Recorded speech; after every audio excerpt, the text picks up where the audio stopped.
G'day everyone, just wanted to give you a warm welcome to the first video on this channel, and I'll hopefully see you all again for more in the future. The Jonestown Massacre occurred on the 18th of November 1978, where more than 900 members of an American cult, the People's Temple, died in a mass suicide murder under the direction of their leader, James Warren Jones. Jim Jones was born in May 1921 in the small Midwestern town of Lynn, Indiana, a region divided by racial segregation and imbued with Christian fundamentalism. While his father was allegedly active in the Ku Klux Klan, his mother instilled in him a strong love for animals, and he slowly began to bring in and care for strays.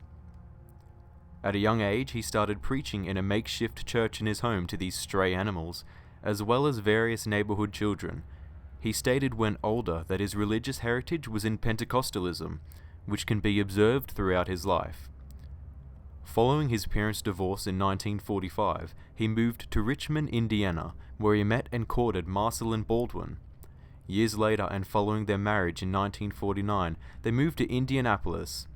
It was here that he developed his two main areas of concern that would occupy him for the rest of his life: racial integration and socialism.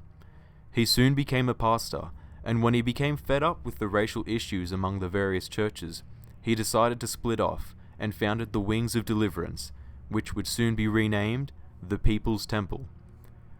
It was a new religious movement which was officially founded in 1955. It spread messages combining Christianity with socialist politics, emphasizing racial equality. In its early years, the church spent its time distributing free clothing and groceries and set up various soup kitchens. It also preached hate against the Antichrist United States, with Jones being a non-card carrying communist. The church eventually moved to California in 1965 as an attempt to avoid a nuclear holocaust predicted by Jones to occur around 1967. It was in California that Jones would welcome District Attorney Timothy Stoen into the church, who would rise into a position of prominence in the early 1970s, developing a close relationship with Jones. It was at this time the church began to branch out and embark on national tours. In 1972, Stoen and Jones were involved in an event that didn't seem significant at the time, but would become a pivotal issue in the eventual destruction of the movement. 2 weeks following the birth of his son, Timothy Stoen and his wife Grace signed an affidavit stating that Jones was to be recognized as the father of their child. 5 years on, this document would be at the center of a custody battle which would eventually spell the end of the church. The following years delivered bad press for the church, and following the defection of 8 members in 1973 and a supposed plot to destroy the temple, Jones apparently first raised the possibility of suicide as a strategy to avoid further attacks. Over the following years, the church rose between 3,000 and 5,000 members, and Jones began talks with the Burnham government in Guyana regarding the lease of acreage, and was eventually approved.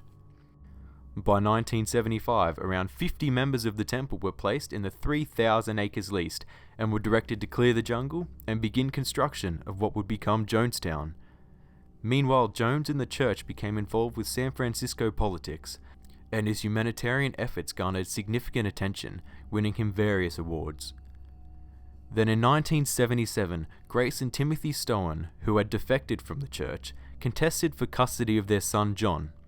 The court had ordered Jones to remand him to Grace, but he refused, stating that the child was biologically and legally his, and threatened the lives of the community if they tried to forcibly remove him.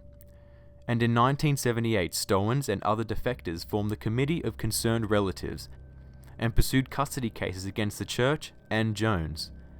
Congressman Leo Ryan took up the challenge of mounting an official congressional investigation of Jonestown.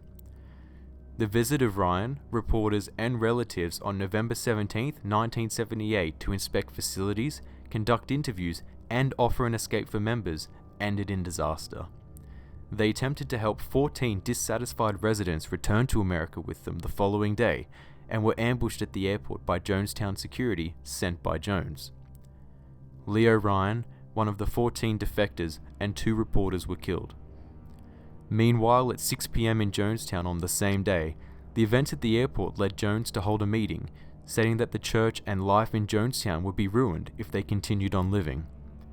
take the portion like they used to take in ancient Greece and step over quietly, because we are not committing suicide. It's a revolutionary act.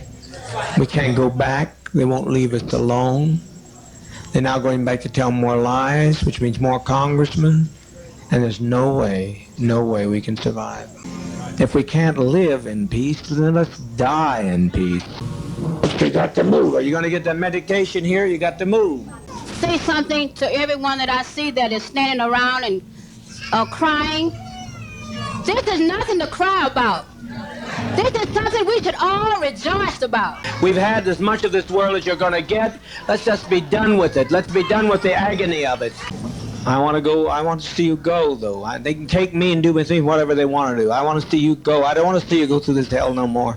Lay down your life with dignity. Don't lay down with tears and agony. No other way I would rather go than give my life for socialism, communism, and I thank that very, very much. Please get us the medication. It's simple. It's simple. There's no convulsions with it. It's just simple. Just please get it. Before it's too late, the GDF will be here. I tell you, get moving, get moving, get moving. Don't be afraid to die. If these people land out here, they'll torture some of our children here. They'll torture our people. They'll torture our seniors. We cannot have this. Children, it will not hurt if you'll be quiet. If you'll be quiet.